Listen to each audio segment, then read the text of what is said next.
Se você tem medo de investir em pessoas, acha que é caro investir em pessoas, é porque você não sabe o custo de um funcionário incompetente dentro do seu negócio. As grandes viradas de chave que eu acompanho dentro de empresas, que eu acompanho no dia a dia, que eu mentoro, que eu faço consultoria, que eu sou conselheiro, ela passa pelo desenvolvimento dessas pessoas. Desde o líder, desde você que está nos ouvindo, está fazendo, seja o exemplo nisso também, até as lideranças. Entender de gente é um fator extremamente importante e sensível, independente do seu segmento.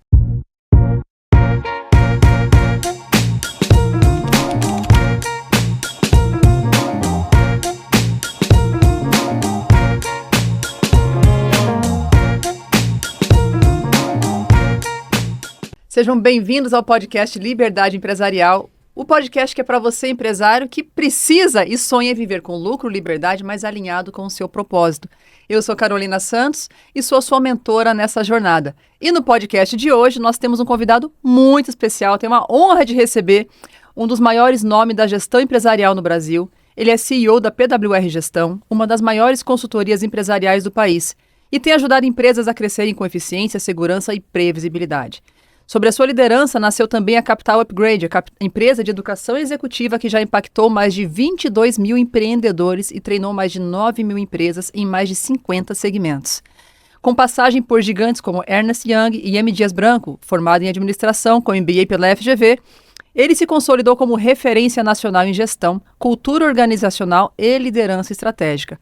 Além disso, eu tenho o privilégio de tê-lo como sócio no Class Club, Wilson Sá. Seja muito bem-vindo. Oi, minha amiga, muito obrigado pelo convite, Carol. Não teria como dizer não, até o próprio nome do podcast, do seu projeto. Eu acho muito bonito a questão da liberdade empresarial, faz parte do nosso propósito, que é gerar riqueza e liberdade. Então, daí você já vê como começam as conexões. Então, é um prazer enorme estar aqui, Obrigada. Que as pessoas que assistirem possam, de fato, aplicar. A gente estava falando um pouquinho aqui nos bastidores sobre execução, sobre fazer o que precisa ser feito.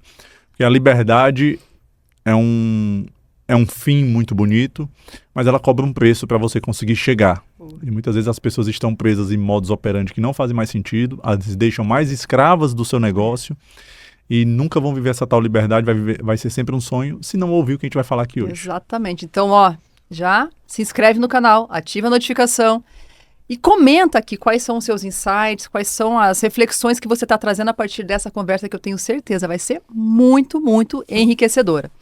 Agora eu vou começar já puxando esse gancho, Wilson. O que é liberdade para você? Liberdade é você ter o poder de escolha, o real poder de escolha.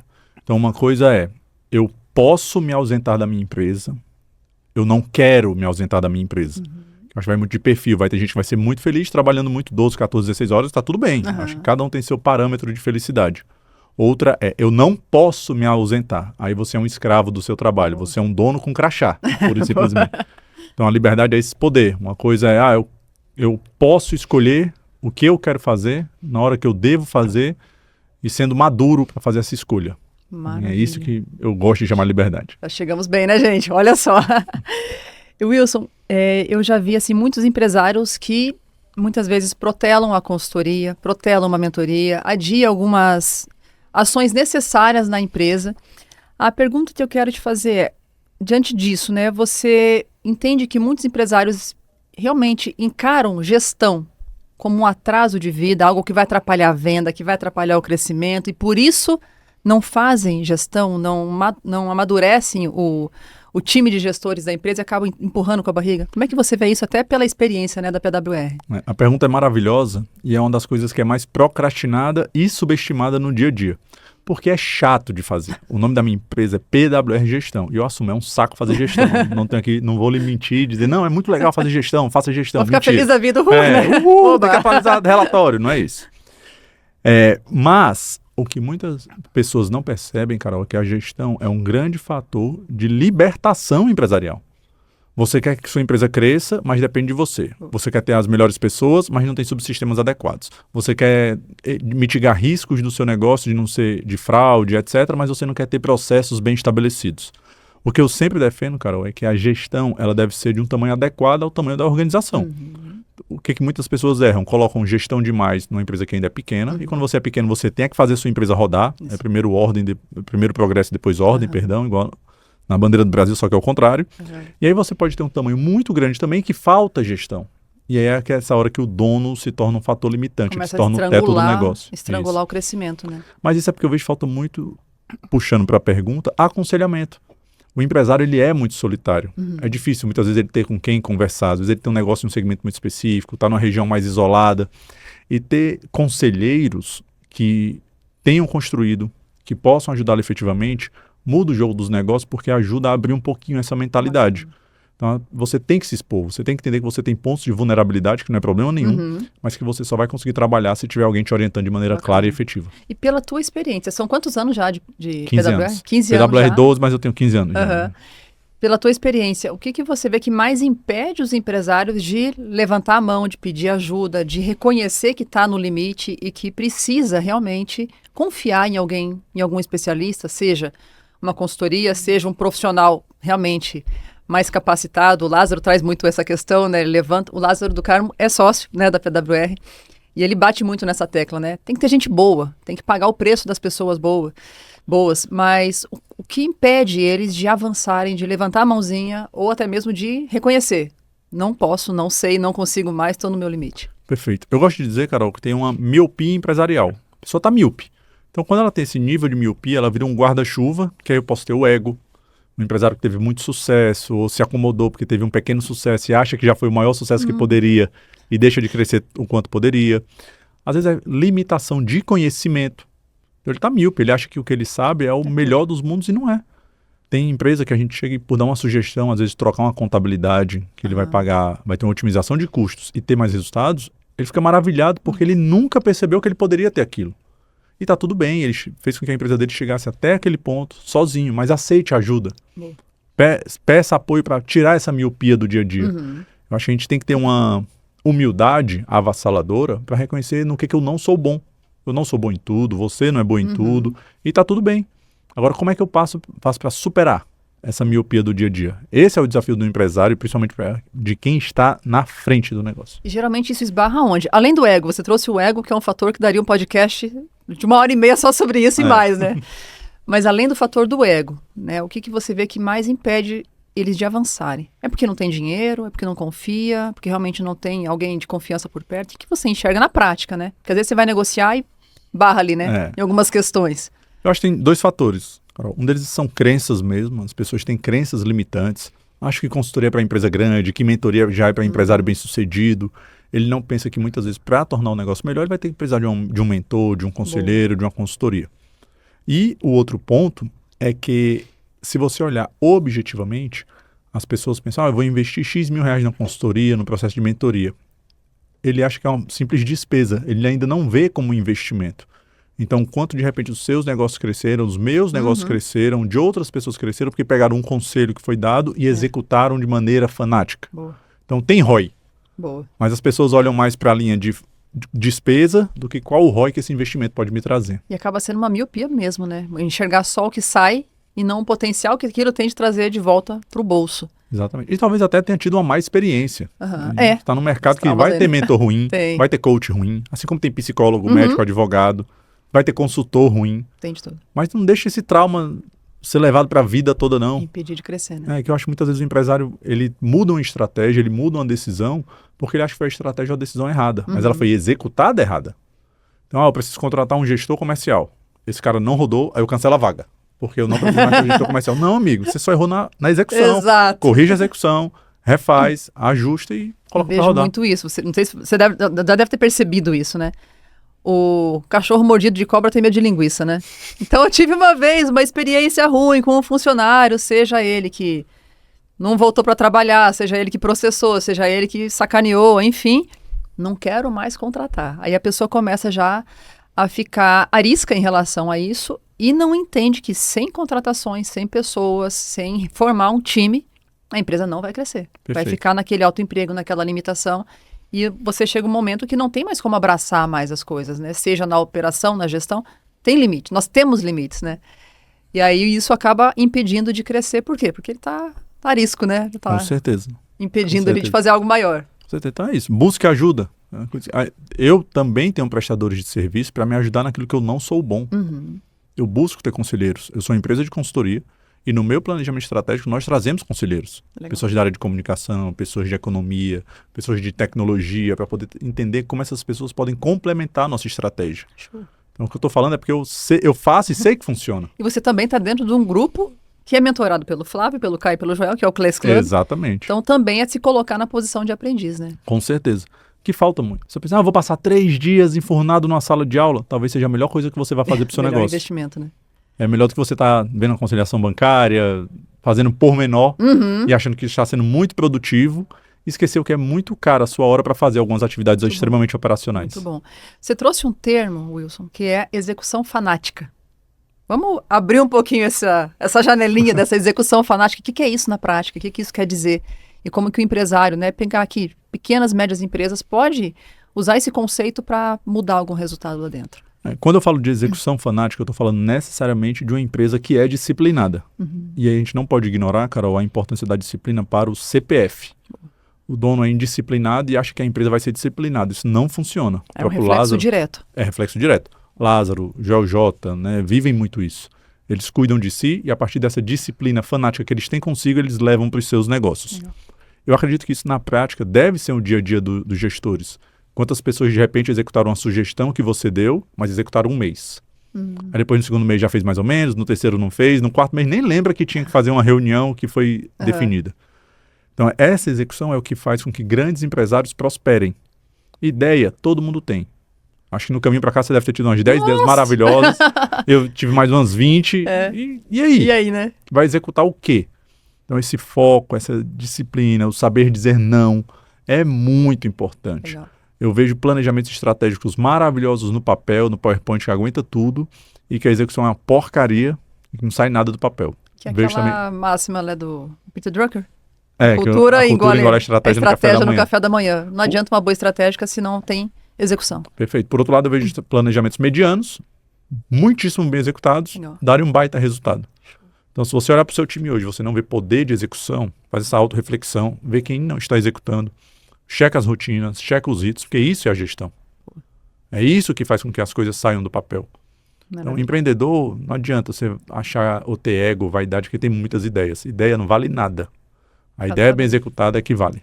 E o quanto essas ideias têm correlação com o planejamento estratégico? Você trouxe um ponto que eu vejo que nem todas as empresas valorizam isso, nem todas entendem a real importância do plano estratégico. Óbvio que a execução vai ser a chave do jogo, né? Mas o quanto de fato, quando de fato que o planejamento estratégico começa a fazer diferença para o crescimento, para a evolução de uma empresa? Excelente pergunta. Eu vejo muito, Carol, no momento principal de alinhamento dos líderes estratégicos. Se você tem sócios, se você tem sócio-diretores, porque é um momento fundamental de você, enquanto liderança, definir a visão do negócio, para onde você quer ir, vender essa visão para os diretores, a partir daí entender o que você não vai fazer. Porque muita gente fala que vai fazer um planejamento estratégico para definir o que vai fazer, mas eu acho que tão ou mais importante quanto é o que você vai dizer não. Tem a ver com foco. Foco. Quantos nãos você tem dado no dia a dia, no seu planejamento estratégico, na sua gestão, porque isso define o seu nível de fanatismo, né, que vai fazer a coisa rodar. Então, eu tenho um cliente que é maravilhoso, todo ano a gente faz o planejamento estratégico dele, e ele é muito inteligente em falar não. Então, os gestores vão lá, apresentam 50 projetos, ele fala, pessoal, vou executar 10. Foco. Isso, esse é o nosso foco. Os demais a gente vai rediscutir ao final do ano. E sem melindre, eu acho que se cria um melindre. Não vou dar não para Carol, senão a Carol vai ficar frustrada, vai pedir para sair. Se for o melhor para a empresa, para o negócio, faça. Então, diante disso, é correto afirmar que quando a pessoa tem muitas ideias e não sabe qual fica na mesa, qual sai da mesa, é porque ela não tem um plano estratégico, ela não tem nenhuma visão com clareza de futuro. Perfeito. E, repito, você vai ter muitas ideias. Agora, no que você vai colocar seu tempo, seu dinheiro e sua energia? São 3 pontos que são necessariamente escassos. Tempo é escasso, energia é escassa e dinheiro é escasso. Então, você não vai conseguir dar conta de tudo. E eu tenho um cliente que, por erro estratégico, colocou muitos projetos para rodar ao mesmo tempo. A empresa ficou obesa dentro da estratégia. Quando a gente chegou, percebeu isso daí, foi enxugando os projetos. Não, isso aqui agora, só ano que vem, isso daqui só daqui 2 anos, isso daqui cancela. Isso aqui, não, mas eu coloquei muito dinheiro. Cancela, vamos realizar o prejuízo agora e focar no que importa. E quando você foca, Carol, as coisas acontecem. Entendeu? Então tem que se ter um cuidado muito grande com essa turbulência. E precisa esperar faturar quantos milhões por ano para fazer um plano estratégico? É uma boa pergunta também. Depende muito do segmento, mas eu acredito que se você tem uma empresa que já está ali faturando se for no segmento de serviços, 500, 600 mil por mês, 6 milhões ano, já dá para você fazer um planejamento estratégico Faz bacana, sentido. focado e que te ajude a ter resultados melhores. Pegou a visão, gente? Sem visão também fica complicado, né? Tem que ter a visão e no plano estratégico vai ter que sair uma visão, né? Muito bom. Tem uma frase aqui que a gente ouve muito no meio, né? Faturamento é vaidade, lucro é sanidade, caixa é rei. Tu concorda com ela? Concordo demais. Concordo demais. Fala mais. Até que ponto é aceitável faturar bastante, faturar alto e não ver lucro ou nunca ter caixa? Outro ponto que eu gosto de visualizar muito é o caixa. Assim, bonitinho o meu faturamento. Meu irmão, faturamento bonitinho não paga a conta. A empresa tem que ter liquidez. Pandemia veio para provar e muita gente já esqueceu isso. Boa. Quem conseguiu passar bem pela pandemia era quem tinha caixa. E quem tinha caixa, muito possivelmente, conseguiu até melhorar esse caixa durante a pandemia por uma série de ações. Eu sempre gosto de falar que tem 2 indicadores que o dono tem que saber na ponta da língua. Quer dizer, como é que estão suas vendas? Então, fechou ontem, agosto. E aí, fechou em quanto? Bom. Como é que foi a venda por canal? Você está sabendo? Está ciente? Não está? E 2, se a empresa está gerando caixa. Eu até gosto de ver isso, aí é a opinião particular minha. Eu gosto de ver até o caixa antes de ver EBITDAs, de ver lucro, porque eu quero ver se a empresa está gerando caixa. Explica pra gente, como que seria essa mensuração do caixa? É o saldo bancário em si ou é algum outro fator? É o saldo. Tem uma ferramenta que a gente implementa em todas as empresas, que é o DFC, o demonstrativo de fluxo de caixa. E é legal que ele divide em entradas e saídas operacionais, de financiamento e investimento. Então você consegue ver, poxa, no operacional, o operacional não está rodando bem, minha empresa não está gerando caixa operacionalmente, eu estou com um ciclo financeiro ruim. Tem gente que tem que pagar antecipado fornecedor e vende parcelado para o cliente. Aqui de cara eu tenho um problema a ser resolvido. E aí a gente vai fazendo essas correções para que a empresa possa gerar caixa, possa de fato ter uma operação que seja saudável. Então é um acompanhamento fundamental que o dono não pode subestimar. Não pode. É inaceitável sua empresa gerar caixa. Não gerar caixa, perdão. E qual é o problema disso? É porque eu vejo, talvez você tenha encontrado isso, Carol, muitos empresários se acostumam a trabalhar nesse caos. Ele normaliza estar na conta garantida, ele normaliza estar pegando empréstimo caro, ele normaliza esse ciclo financeiro ruim, antecipação de boleto, é normal. Então eu falo, cara, isso não é normal. Não é Pode normal. ser comum, né? Pode ser comum, mas não é normal. Eu acho que falta indignação em alguns aspectos. Muita tolerância, né? Tolerância alta ao problema, né? Se o caixa é rei, o rei nunca pode ser desprezado. Boa. Eu acho que muitas vezes ele é desprezado pelos empresários no Brasil. Muito bem. Você trouxe a questão do ciclo financeiro. Eu vejo muito empresário tropeçando neste ponto porque, apesar de parecer óbvio, é um ponto cego. É aquela coisa de você, poxa, eu paguei o fornecedor à vista, ou até às vezes antecipado, para ter o fornecimento da matéria-prima. E aí, por que eu nunca tenho dinheiro no caixa? As pessoas muitas vezes têm dificuldade de enxergar por que é que nunca tem dinheiro no caixa. Aí basta aquela pergunta, né? Como é que você vende? Eu vendo em 12 vezes, sei lá, no boleto, no cartão, seja lá como for. E você pagou quando? Mês passado. Já gerou imposto, já pagou funcionário, já pagou estrutura, já rodou tudo e o dinheiro ainda vai entrar em 12 suaves prestações se entrar, se não tiver inadimplência. Então, é aí que está o grande gargalo, o grande ponto cego da questão do caixa. E é uma dor muito comum, tá, Carol? Muito. Até para quem está assistindo, não ficar assistindo, meu Deus, é só comigo? Não, você não está sozinho, fique tranquilo. Era tão recorrente o pedido que a gente criou uma ferramenta chamada Onde Está Meu Dinheiro? Boa. Meu amigo, eu tô faturando mais do que nunca, eu tô vendendo mais do que nunca, eu sei minha margem, cadê o dinheiro? A gente vai lá explicar contas receber, estoque, inadimplência, as despesas silenciosas, depreciação, que muitas vezes não é calculado. E aí a gente consegue mostrar para essa pessoa e fazer esse rastreio do valor. Ela ficar mais tranquila. Opa, tá aqui, não tá no caixa, mas está no contas a receber. Boa. Então eu tenho que me ligar na minha cobrança. Não está no caixa, mas está em estoque. Eu fiz uma compra muito grande. Então, e falta essa visão para o empresário muitas vezes. Verdade.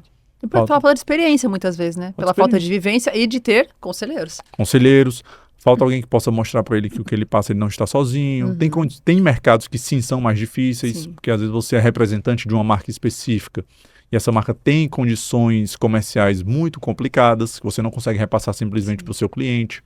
Mas aí você tem que pensar. Então, a gente atendeu um cliente no Brasil que ele trabalhava com joias e relógios. Como ele trabalhava com joias e relógios, ele tinha uma política comercial muito clara das grandes marcas, das boutiques. E aí, uma coisa que a gente identificou foi, beleza, a gente não consegue mexer na margem, a gente não consegue mexer na forma de pagamento desse fornecedor, Vamos colocar novos produtos, porque a gente identificou, por exemplo, joias e outros artigos, ele tinha uma ótima margem com um ciclo financeiro muito positivo. Então, ajudou um pouquinho a sair desse, vou chamar de monoproduto, para expandir um pouquinho a carteira, trazer fato novo, dinheiro novo, que vai oxigenar o caixa. Boa. Entendeu? E é uma empresa com mais de 20 anos de mercado e que, pelo contrário, estava enxugando um portfólio que, opa, peraí, cara, o dinheiro está aqui, não para. Tinha dinheiro entendeu? na mesa. É. Olha como é importante ter alguém acompanhando, um olhar externo, né? Eu acho que o olhar externo é sempre... Ele vai enxergar dinheiro na mesa. Perfeito. Sempre vai enxergar. Porque quando a gente está dentro da confusão do dia a dia, principalmente quando ainda não tem um time de gestão maduro, você fica muito sozinho. E a miopia se torna muito grande, né?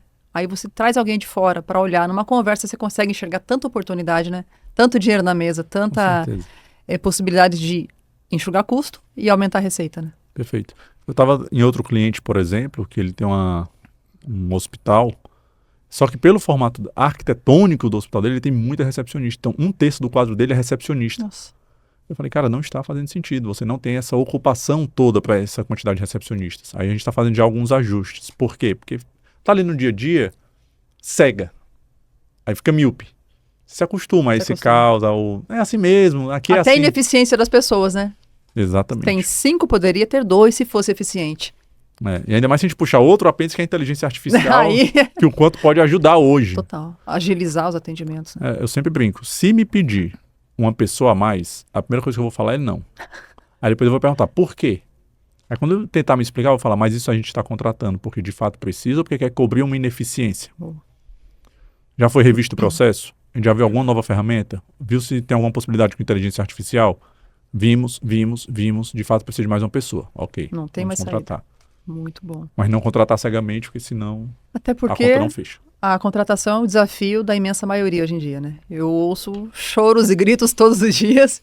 Tá difícil contratar, que essa geração não quer nada com nada. E a gente ouve, assim, histórias, né, de todo tipo, de toda ordem, reclamação e crítica e enfim. Mas o quanto também dessa dificuldade de contratação você enxerga que está atribuído à cultura da empresa? Muito. Quanto isso, poxa, minha empresa não é atraente, ela não faz sentido para ninguém, eu remunero mal, eu cuido mal, enfim, todo o ambiente da empresa é tóxico, né? Ninguém quer estar num ambiente tóxico. O quanto isso também impacta na facilidade ou na dificuldade de contratação? Impacta muito, muito. A gente está falando de uma geração que está cada vez mais conectada. Então, quando ela se inscreve para um processo seletivo na sua empresa, ela possivelmente já pesquisou Instagram, internet, sites, viu as recomendações, falou com amigos. Assim como quando ela vai comprar um produto, ela faz toda a pesquisa, o mesmo vale para a empresa. Aí a gente escuta muito isso. É porque na minha cidade é muito difícil. No meu segmento é muito difícil. É uma coisa impressionante. Todo mundo é o mais difícil. E eu falo, galera, não é. Tá difícil para todo mundo. Vamos colocar isso aqui como primeira verdade. Mas isso não quer dizer que você deva deixar de procurar. Aí muitas pessoas vão flexibilizando cultura. Aí acha que as pessoas não são aderentes ao negócio e de fato não são, mas por quê? Porque você correu, contratou no desespero, quis contratar rápido para poder cobrir uma vaga que estava emergencial e aí você primeiro flexibilizou a cultura e deixou de lado. Eu sempre digo que a gente inverte um pouco as coisas. As pessoas querem contratar rápido e demoram a demitir. Na verdade, você tem que contratar assertivamente, pode até demorar. Eu tenho vaga que eu demorei 6, 8 meses, mas eu só contrato quando eu acho que eu tenho boas chances de acertar. Nenhuma contratação no impulso, é uma certeza, toda contratação é uma dúvida. Sim. E por outro lado, você tem que desligar mais rápido. Há uma complacência muito grande no Brasil. E essas pessoas que vão ficando são as que vão minando a cultura organizacional. Então muitas pessoas nos perguntam assim, gente, como é que vocês fazem para melhorar a cultura organizacional, para começar uma mudança cultural? Pega o mais desalinhado e desliga. Mas pega o mais desalinhado e desliga. Porque ele é que mostra qual é a tua barra cultural. Boa. Não é o mais alinhado. E é muito comum que esse que atrapalha mais seja o mais antigo, seja o amigo do dono, seja um parente e está lá minando tudo aquilo que poderia estar crescendo, né? Ou até pior, às vezes é o que dá mais resultado. É o melhor vendedor. A famosa estrelinha. É o melhor supervisor. Só que você tem que entender que tem 2 tipos de demissão que sempre vão ser difíceis. Ou você tem uma pessoa que dá muito resultado e é desalinhada culturalmente. Essa é muito difícil porque normalmente as pessoas têm dependência, então perca o medo, cria um plano de ação e reduz essa dependência. Ou o contrário, é uma pessoa que é muito alinhada culturalmente, mas não gera resultado.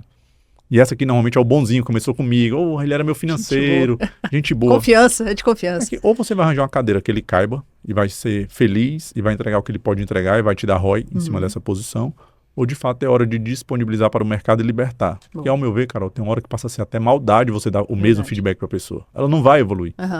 Ela encontrou o teto dela. Boa. Então, ou você posiciona num local que ela vai fazer sentido, sem caridade, é de fato que vai fazer sentido para ela, ou deixa ela voar, entendeu? Deixa ela ir para outro lugar. Deixa ela ser feliz no outro lugar. Deixa ela ser feliz. Deixa ela ser feliz. Mas não abra mão não de cultura, pelo amor de Deus, não abra mão de cultura. É difícil, mas vale a pena quando você encontra pessoas alinhadas. Qual que é a mudança, né, de postura que um líder precisa fazer para que essa cultura seja forte e seja uma cultura que impulsiona para o crescimento e não que seja um obstáculo para o crescimento da empresa? O que na pessoa do líder, vamos trazer para o contexto de pequena empresa aqui, que é o dono. Uhum. Né? Não adianta querer pensar de pequena empresa com vários líderes, não. É reflexo do dono, é a cara do dono, né? O que ele tem que incorporar e ajustar para que a empresa realmente tenha essa cultura forte e propulsora? Boa. Tem um termo que eu gosto de falar também, Carol, que é assim, o líder, o dono, ele tem que ser o exemplo inquestionável da cultura que ele prega. Porque o que acontece? O cara vai, conhece a empresa da Carol, você, puxa, a empresa da Carol tem uma cultura muito massa, eu quero colocar no meu negócio também. E fica plenamente artificial. Ou ele diz que ele na empresa dele disciplina a cultura e ele é indisciplinado. Uhum. Ele fala que pontualidade é um valor e ele não é pontual. Uma vez a gente estava definindo os valores de uma empresa e o dono queria porque queria colocar a pontualidade como um dos valores. Eu falei, cara, tu nunca chegou na hora para nenhuma reunião. Tu não chega no horário. Tu vai mudar isso daqui? Aí ele parou, pensa. Não, pensando bem, deixa não ser. Não quer dizer que não vai ser trabalhado num código de conduta, num manual de procedimentos, até porque as pessoas têm horário para chegar e sair. Cumprir, tranquilo. Mas não coloca como valor não, porque vai virar piada. Então, se você é dono, líder de uma empresa, de um negócio, olha para o espelho e vê se de fato aqueles valores que você prega, você vive no dia a dia. Senão você é um hipócrita. E aí o hipócrita, ele coloca toda a cultura em xeque porque ele não vive. Então fale a verdade, fale aquilo que de fato são seus valores, senão fica uma coisa artificial, fica feio e a empresa fica totalmente desassistida culturalmente. E acaba caindo em descrédito, né? Que é fácil, mas fulano não faz.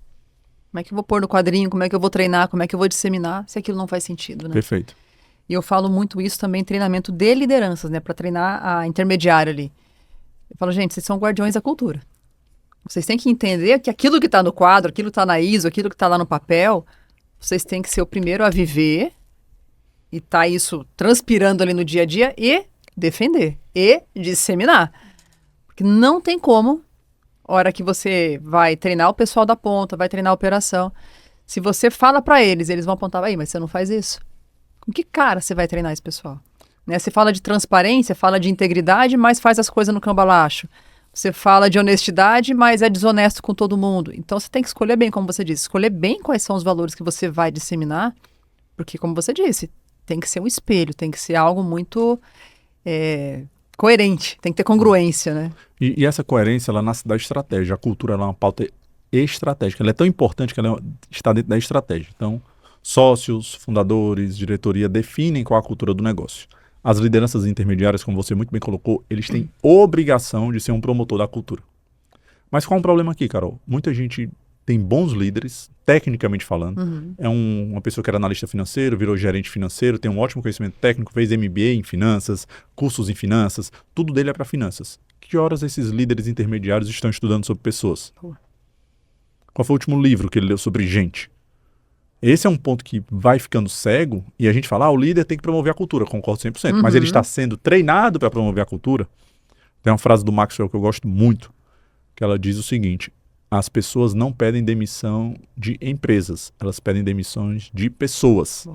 Então, muito possivelmente essa causa de turnover, de baixa retenção que você tem, ela não está ligada a você ter bons ou maus benefícios, a diversos outros problemas.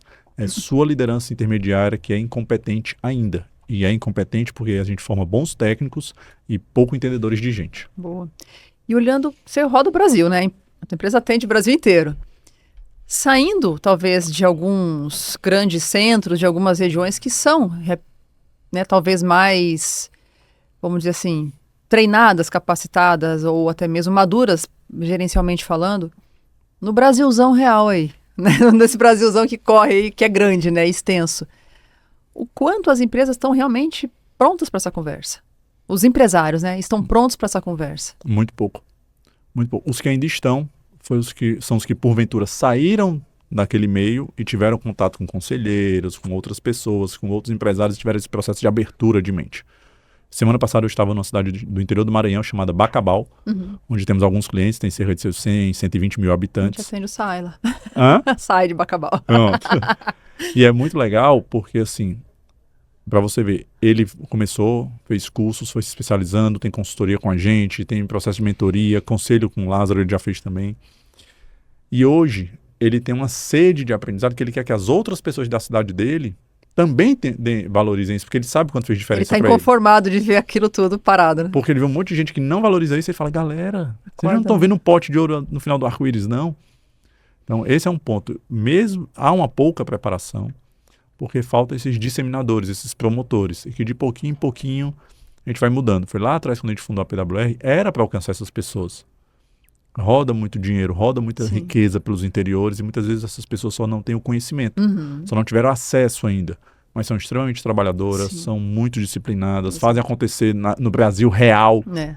né, o Brasil que pulsa de fato. Então, é uma felicidade muito grande Que quando a gente gera consegue ajudar riqueza, essas que pessoas. gera emprego, né? Perfeito. E eu acho fantástico quando a gente consegue acessar essas mentes. Eu falo assim, ó, pegar o machadinho de abrir mente, né? E trazer possibilidades. Porque muitas vezes, pela falta de conhecimento, pela falta de acompanhamento, até mesmo de estudo, a pessoa ela não enxerga além daquilo que o pé, né? Do que a vista consegue alcançar. E acaba ficando limitado naquele lugar, né? E como você disse, muita oportunidade correndo. E o que acontece muito nas cidades pequenas? A hora que vem um concorrente maior de fora, a hora que vem uma franquia, a hora que vem uma rede, a hora que vem alguém maior, todo mundo fica desesperado. Exatamente. Estão querendo acabar comigo, aí vem aquela confusão, né? Mas não é. É o mercado acontecendo, é a vida acontecendo, porém eles não estavam olhando para o dinheiro que estava na mesa. Veio alguém de fora e começou a enxergar. E aquilo acaba gerando muito desconforto e muitas vezes até quebra, né? O que é triste. Como você disse, não é que trabalha pouco, não é que se empenha pouco, na verdade se empenha até muito mais do que poderia, do que deveria, se usasse ferramentas certas, se usasse a gestão, a liderança a favor, né? Tem uma pergunta que eu gosto de fazer também para os empresários, Carol, acho que você também faz, que é a seguinte: sua hora não é muito cara para estar fazendo isso não, que você está fazendo. Boa. O empresário ele perde a dimensão do valor da hora dele. Então ele acha que é ok trabalhar 12 horas por dia fazendo atividades extremamente operacionais, quando na verdade ele poderia ter uma hora que ele está numa reunião com um parceiro, com um fornecedor, com um banco, que ele vai ter resultados infinitamente maiores do que naquela operação. Tem uma cliente que para mim é muito simbólica, porque ela tem um grupo. Dentro desse grupo ela tinha uma unidade de negócio que era 2% em faturamento desse grupo todo, para ter dimensão do tamanho. E ela dedicava às vezes 2, 3 dias na semana para poder olhar para esse negócio de 2% de relevância, e que se ela trabalhasse muito, fizesse muito, ia ser 3% de relevância no negócio dela. Caramba. Aí o nosso papel foi, descontinua esse negócio. Ah, mas é só, eu não coloco dinheiro não, Wilson, é só meu tempo. Pois é, mas imagina o quanto você cresceria se você disponibilizasse 2 a 3 dias para o seu negócio principal. Na O alavanca que gera certa, riqueza. né? E com esse ponto, né, das frutas baixas, o Joel fala muito disso, aí você consegue entender como é que ela cresceu. Como é que ela conseguiu crescer agora nos últimos 2, 3 anos, porque passou a focar no que importa, na fruta baixa, que já estava ali, só estava faltando foco dela. Entendeu? Colocar o tempo, a energia e o dinheiro no local certo. No lugar certo.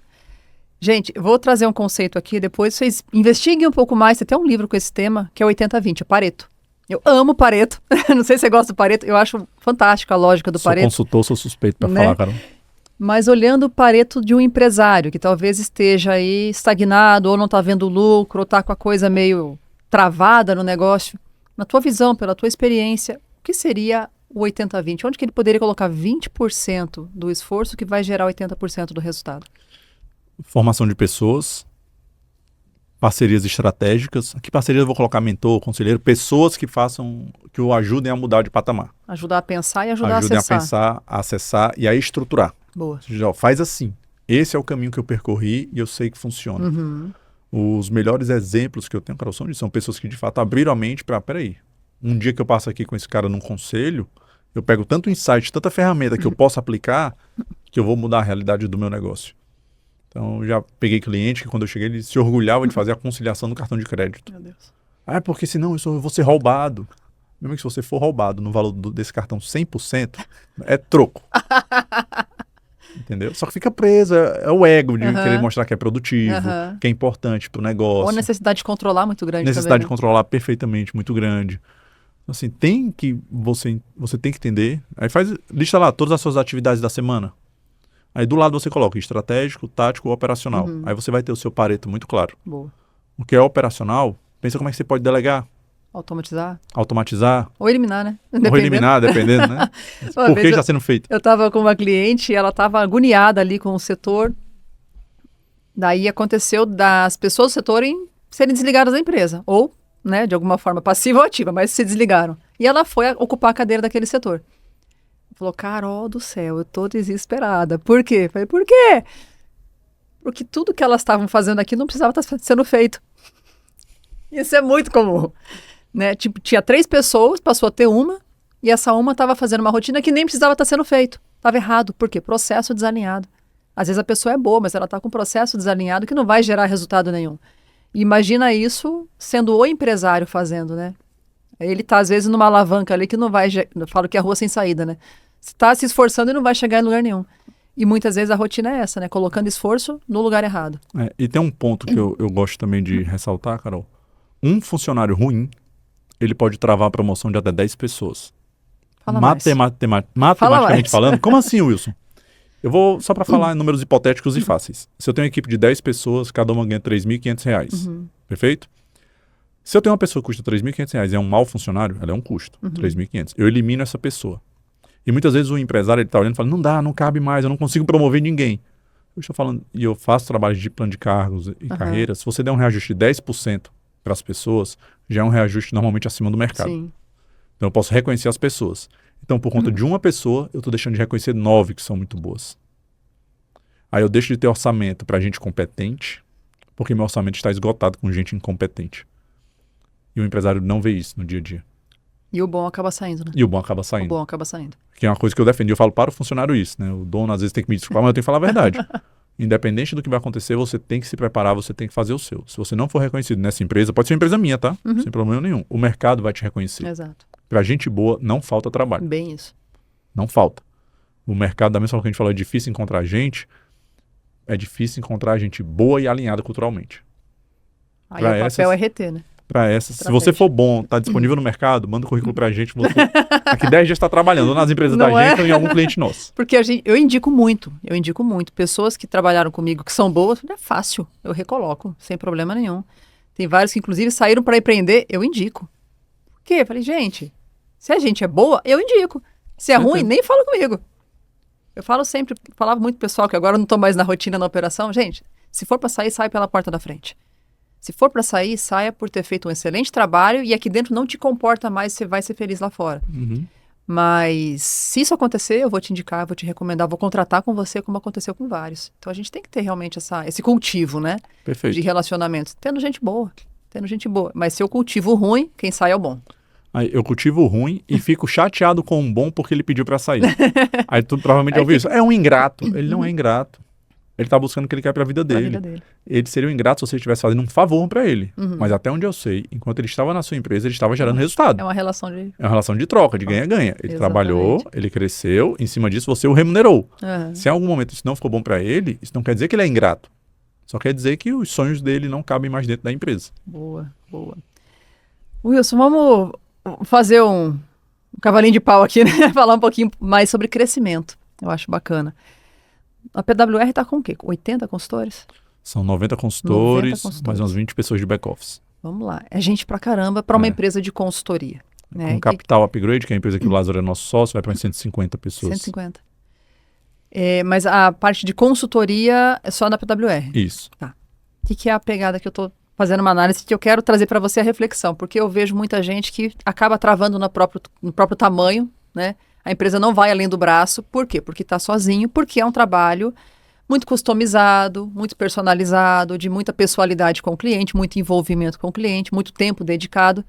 E muitas vezes o raciocínio que vem para o empresário é, de repente isso pode ser médico, pode ser advogado, pode ser dentista, enfim. Né? Tem N formas aí de empreender nesse modelo. Mas a pessoa acaba não evoluindo porque ninguém vai fazer tão bem quanto eu. Vocês estão aí com um time... né, enorme, referência, atendendo o Brasil inteiro e fora também do país. Em algum momento essa mentalidade passou pela sua cabeça? Essa é a primeira pergunta. A segunda é como crescer, mantendo a qualidade, mantendo a cultura e mantendo essa personalização com o cliente sem perder a essência. Excelente pergunta. Não é fácil, né? Envolve realmente muito trabalho para que isso aconteça. Da primeira pergunta, Carol, o que para a gente foi um divisor de águas, sempre foi pensar que desde os sócios nós tínhamos habilidades complementares. Nós somos radicalmente alinhados culturalmente. Que é você, o Raduan, o Paulo, o Eduardo e o Miguel. Tá. Então são pessoas que de fato têm mentalidades totalmente diferentes, são pessoas totalmente diferentes. Você conhece o Raduan, de cara você já viu que são duas pessoas totalmente diferentes, mas de culturas iguais. Então isso pra gente é fundamental. Para que esse crescimento fosse acontecendo, a gente tem muito orgulho quando vê gente melhor que a gente. Essas pessoas eu quero é que cresçam no negócio mesmo. Né? Eu quero é que dependa cada vez menos de mim, para que eles também possam crescer, e a gente tem um jogo muito aberto com eles. No meu modelo de negócio, que é a consultoria, todos vislumbram a sociedade. Né? A sociedade é o final da carreira do consultor. Legal. E eu falo, galera, para que a sociedade seja viável, a gente não vai dividir o bolo. A gente vai aumentar o bolo e você vai ter a sua fatia. Então, é por isso que faz sentido para o nosso modelo de negócio. Se eu faturasse o mesmo que eu faturava quando era só eu, o Paulo e o Raduan, e tivesse agora mais 2 sócios, mais 4 partners, são pessoas que estão no processo, mais 90 pessoas, não faria sentido. Então, eu só estaria comprimindo minha margem, tendo mais problema para a gente não casa. Da segunda pergunta, há um processo de profissionalização da gestão internamente também. Então, hoje nós temos uma área de sucesso do cliente, a gente tem uma equipe acompanhando como é que estão os projetos. Legal. Os projetos da Carol, ela presta contas para a diretoria de operações. A Carol está satisfeita? Ela está gostando? Como é que estão os entregáveis? Como é que está o cronograma? Como é que está o escopo? Para garantir essa qualidade para o cliente. Porque a gente já está num jogo que, de fato, precisa até haver uma auditoria do que está acontecendo. São mais de 200 projetos ativos simultaneamente. Caramba. Então, se a gente não tiver esse cuidado, fica, de fato, muito na mão do consultor. E aí, Carol, a única forma de fazer com que isso possa rodar, como você bem colocou, de maneira mais pessoalizada, é o treinamento. São pessoas que foram formadas pela gente desde o começo da carreira. Eu tenho um consultor com 7, 8 anos de casa. Então, que chegaram como trainees, chegaram como consultores ali no comecinho da carreira, e que pra gente é o que dá mais certo. Legal. Então, tem modelo de consultoria que pega a gente mais sênior. No nosso modelo, funciona bem pegar o consultor e formá-lo durante o tempo. E ele vai crescendo com vocês. Vai crescendo com a gente. E o que muitas vezes a pessoa é impaciente? Porque para esse consultor passar a ser um gerador de receita, eu posso ter um ciclo aí de 3, 4, 5 anos. A gente não tem paciência para esse plantio. A gente teve. Então, quando a gente fala assim, a PWR começou em 2013, tem 200 projetos ativos, são mais de 800 clientes, são mais de 1.250 projetos ao todo, mas as pessoas não viram que desde 2013 começou, foi plantando, foi formando gente. Então, em 2016, o Miguel entrou e veio ser sócio. Em 2018, o Eduardo virou sócio. E a coisa foi crescendo, foi tomando a proporção que tomou hoje e, graças a Deus, tem acontecido pelo Brasil afora. Show. Mas é dessa... Como é que eu posso dizer? A gente gosta muito de dizer que a gente é inconformado. A gente tem um cuidado muito grande para não virar a linha e se tornar o ingrato. A gente é inconformado sim, está sempre pensando como melhorar. A gente não aceita quando um projeto está com algum problema, quando para. A gente joga muito mais luz nos problemas do que nas vitórias. O que gera até um problema internamente pelo nível de exigência. Mas é como a gente funciona, como a gente acredita, e é o que tem dado resultado desde então. É gestão, gente, liderança, cultura. Não sai daí, né? Tudo que a gente prega para os outros é o que a gente tem que fazer internamente. Tem que viver lá dentro. A gente come o peixe que a gente vende. Isso aí, bom demais. E Wilson, vamos para a reta final aqui já. Uma coisa que eu olho muito assim, e acho que não tem como não ver, porque está gritando, né? Tudo que está acontecendo no Brasil e no mundo. São cenários, né, apocalípticos aí que estão acontecendo em todos os aspectos, tributário, jurídico, enfim. Mas para as pequenas empresas, para os pequenos negócios, olhando até a inteligência artificial, tecnologia, tá uma loucura, né? A coisa toda acontecendo com muita velocidade e muitas vezes até com muita... Vamos dizer assim, deixa eu achar uma palavra para isso. Eu acho que a loucura seria a palavra mais próxima. É uma loucura, né? A gente não sabe o que esperar em vários aspectos, né? Seja tecnologia, seja tributário, seja econômico, seja político, enfim. Como que a gente pode orientar, enfim, mostrar algum ponto de direção para os empresários, para que eles permaneçam no jogo, para que eles permaneçam minimamente sãos e para que eles tenham também essa continuidade e perenidade nos negócios, diante de um ambiente tão volátil. Acho que essa é a palavra, volátil. Foi bem. Volátil. Carol, no Brasil, até o passado é incerto, se você for pensar. Reabrem condenações, etc. Até o passado é incerto. Boa. Por outro lado, é o Brasil. Então, nossos pais pegaram um cenário muito pior muitas vezes, também fizeram acontecer. E eu acho que por mais desafiador que seja o momento, sempre há oportunidades a serem trabalhadas. É o Brasil, keep going, né? Você tem que continuar fazendo, sua empresa vai ter que abrir, é o seu negócio, vai ser impactado em algum momento, nesse momento de maior impacto, se você vai ser, por exemplo, mais impactado pelas tarifas, vê o que você pode ajustar internamente, busca uma eficiência máxima, congela alguns projetos, tem uma estratégia mais de defesa em alguns momentos, é importante. Nos meus clientes, eu gosto de defender, Carol, que em momentos de incerteza, a melhor estratégia é o ataque. Por quê? Se você tiver uma gestão bem ajustada e um bom entendimento de mercado, você coloca diferenças em relação ao mercado que você nunca ou dificilmente seu concorrente vai conseguir tirar. Então, está todo mundo recolhendo, retraindo, você vai lá e dá uma acertada que muda o patamar do seu negócio. Aí a importância dos conselheiros, tudo isso que a gente já falou. A única luz que eu posso dar é, a gente vai ter que abrir nossos negócios hoje, amanhã, depois de amanhã. Fique atento, mas tente filtrar também as notícias. Porque eu vejo que o empresário tem empresário que paralisa. É tanta coisa de inteligência artificial que eu não sei por onde começar. É tanta desgraça econômica que eu não sei por onde começar. Calma. O que se instala na realidade? O que de fato impacta a tua empresa? Ah, mas as tarifas, blá, blá, blá. Tu não exporta, tu não importa nada. O teu produto é 100% nacional. Pô, isso vai te afetar? Você vende só no bairro, né? Não vai afetar nada. Isso vai te afetar? Não. Então calma. Ah, mas o governo... Calma.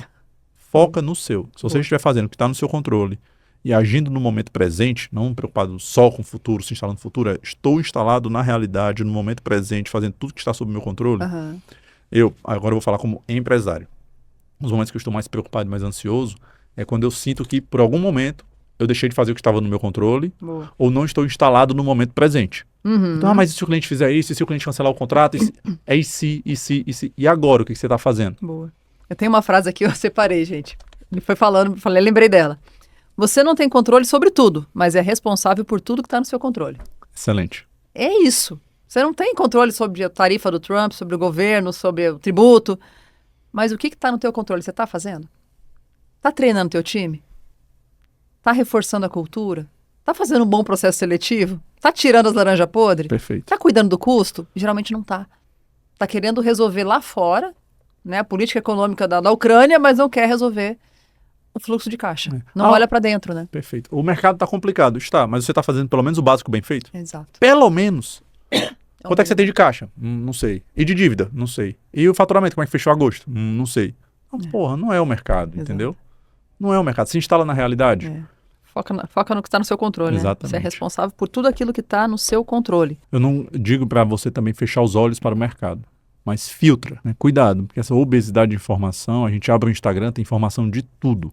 De repente todo mundo é especialista de tudo. Sai a notícia sobre tarifa, agora todo mundo é especialista em tarifa. Aí sai a notícia agora sobre PCC, todo mundo é especialista em crime organizado. Cara, o que isso impacta no teu negócio? Se instala na realidade, seja um pouquinho egoísta. Um pouquinho, se isso te ajudar a se instalar na realidade. Boa. Então é esse cuidado que o empresário tem que ter, porque senão daqui a pouco toda a equipe está neurótica com coisas que não vai conseguir resolver. E a forma como o líder encara isso tudo, ele passa diretamente, né? Mesmo que ele não abra a boca, ele está transmitindo, né? As pessoas sentem, as pessoas percebem a preocupação, o medo, a angústia, o desespero, o abandono, já larguei mão da empresa e acaba percebendo, né? E isso atrapalha toda a cultura também, né? Na pandemia isso ficou muito evidente. As pessoas olhavam para o líder e, peraí, eu vou ter emprego amanhã? Quem devia me dar segurança está acabando com tudo, né? Eu sempre faço um paralelo muito simples. Quando tem uma turbulência no avião, para quem você olha primeiro? Isso. É comissário de bordo. Se ele estiver nervoso, meu amigo, você vai ficar nervoso junto. Eu lembrei de uma situação que ano passado eu estava em férias, sempre passo meu aniversário viajando. Esse ano eu vou estar aqui, vou estar no evento, inclusive, convidando, dia 23 de setembro, que é dia do meu aniversário, vai rolar aqui em Alphaville a imersão Liberdade Empresarial, que eu vou fazer o lançamento oficial do meu livro, tá aqui, e também a imersão, que é a metodologia. Esse ano, né, excepcionalmente estarei aqui, mas eu sempre viajo. E ano passado eu estava no México. E justamente nessa época é a época de temporada de furacões. Eu estava numa ilha do norte do México lá, bem longe. Aí eu não costumo assistir televisão, ver notícia, nada. Daí, dali a pouco, fui fazer uma reserva de um barco para fazer um passeio. Ah, não vai ter por causa do furacão. Falei, furacão? Não tô sabendo de nada. Aí que eu fui procurar. Beleza, procurei. Ah, vai bater um furacão amanhã, tal. Ok, então não vai ter passeio. Ok, fiquei no hotel, na pousada. Aí, no dia seguinte, fui caminhar na praia, vi tudo fechado, um negócio meio deserto, as barraquinhas todas guardadas, amarradas. Falei, acho que vai rolar o furacão hoje, né? E voltei pro hotel. Aí minha família começou a perguntar, aí, Carol, como é que vai ser? Não sei o que. Eu falei, pelo jeito vai passar o furacão, né? Porque tá todo mundo fechado aqui, tá todo mundo guardando as coisas. Mas é perigoso? Falei, se fosse perigoso, os nativos não estariam mais aqui. Então fique em paz. Aí eu vi o pessoal do hotel pra lá e pra cá, né, guardando as coisas, mas tranquilo. Se eles estivessem desesperados, aí, filho, evacua a área. Mas não tá, e é isso. A gente tem que perceber o ambiente, né? Tem que sacar qual é a do ambiente. Pô, se o nativo tá de boa, quem sou eu pra me preocupar? Eles não vão arriscar a vida dele aqui, né? Exatamente. A gente tem que sentir a pressão, né? E em empresas que estão em momentos de crise, o dono, muitas vezes o sócio, o diretor, não é bonito o que eu vou falar, mas ele vai ter que fingir que está tudo bem. Na hora que ele vai falar com o time, que ele vai dar notícias ruins de forma otimista. Então, pessoal, a gente precisou fazer uma redução no quadro, porque nós estamos lutando para que a empresa melhore, para que a gente possa voltar a performar bem. As demissões que precisavam ser feitas já foram feitas. Então, fiquem tranquilos, vamos trabalhar que essa maré vai virar. Segurança, né? Isso. Por dentro, talvez ele tenha com o coração apertado. Vai chorar no banheiro, né? Vai chorar no banheiro. Segura aí, morde a fronha, se vira. Mas é o nosso papel. Exato. Até que muitas vezes nossos filhos têm Exato. coisas que a gente tem que dizer com o coração partido, mas tem que falar. Segura a onda e engole o choro, né? Tu é adulto. Exatamente. Tu é adulto, segura a onda. E é muito sobre isso, né? Ter realmente a postura do líder. Que o líder não só aponta a visão, mas ele inspira e segura a onda também, né? Com certeza. Ele é o termômetro. Ele é o termômetro da equipe toda. Muito bem, muito bem. Vamos lá, Wilson. Queria deixar agora a você à vontade para deixar uma mensagem, mais uma mensagem qualquer. Uma mensagem brutalmente honesta. Aquela mensagem assim para que realmente os empresários entendam a mensagem, a visão e a importância do papel deles e também do papel de consultores como vocês. Boa. Se você tem medo de investir em pessoas, acha que é caro investir em pessoas, é porque você não sabe o custo de um funcionário incompetente dentro do seu negócio. As grandes viradas de chave que eu acompanho dentro de empresas, que eu acompanho no dia a dia, que eu mentoro, que eu faço consultoria, que eu sou conselheiro, ela passa pelo desenvolvimento dessas pessoas. Desde o líder, desde você que está nos ouvindo, está fazendo, seja o exemplo nisso também, até as lideranças. Entender de gente é um fator extremamente importante e sensível, independente do seu segmento. Então, se você hoje, olhando para a sua empresa, estamos em 2025, pare pensando nos próximos 5 anos do seu negócio. Quem é que vai estar do seu lado? O que essas pessoas têm que se desenvolver? O que elas têm que evoluir? Que pessoas de perfis complementares você tem que trazer para dentro do seu negócio para mudá-lo de patamar? Eu faria uma análise muito crítica em cima de pessoas, estando condicionado também à minha cadeira de CEO, se eu sou a melhor pessoa para ocupar essa cadeira também. Talvez hoje, além de ser o teto do seu negócio, você é o limite da competência da sua empresa e ela não está crescendo por sua responsabilidade. Caraca, adorei. Eu gosto assim, 2 pés no peito. Chega com o pé na porta. Bom demais. Obrigada mais uma vez pela tua participação. Tua presença aqui é uma honra para mim. E, gente, já fiz alguns projetos, né? Minha empresa já fez alguns projetos com a PWR. Realmente é muito gratificante, né? Não só ter quanto parceiros, né, de consultorias, a gente fez alguns projetos lá e também agora na mesa do podcast aqui, compartilhando também o Class Club e outros projetos que com certeza surgirão pela frente aí, mas para mim é uma honra. Muito obrigado pela tua participação, Wilson. Obrigado você, Carol. Tenho certeza absoluta. Estar aqui é cumprir o meu propósito de gerar riqueza e liberdade. Vou terminar falando o que eu comecei falando. Acho que a sua missão, o seu propósito está apenas começando. Você falou um pouquinho em off da quantidade de mudanças que você passou nesse começo de ano. Já estamos em setembro hoje. E eu queria te parabenizar, porque como a gente já falou hoje, é essa execução que faz a diferença. É essa execução que vai garantir que aqueles sonhos que você tinha no papel lá no final do ano passado, quando ainda nem tinha se mudado, que eles possam se tornar realidade. Vale para a Carol, mas não é necessariamente sobre a Carol, tá? É sobre você que está assistindo. Isso aí, pega a mensagem. Obrigada mais uma vez. Gente, obrigada pela tua audiência. Já se inscreve aqui no canal. Também ativa a notificação para você não perder nenhum episódio. E até a próxima. Até o próximo podcast Liberdade Empresarial.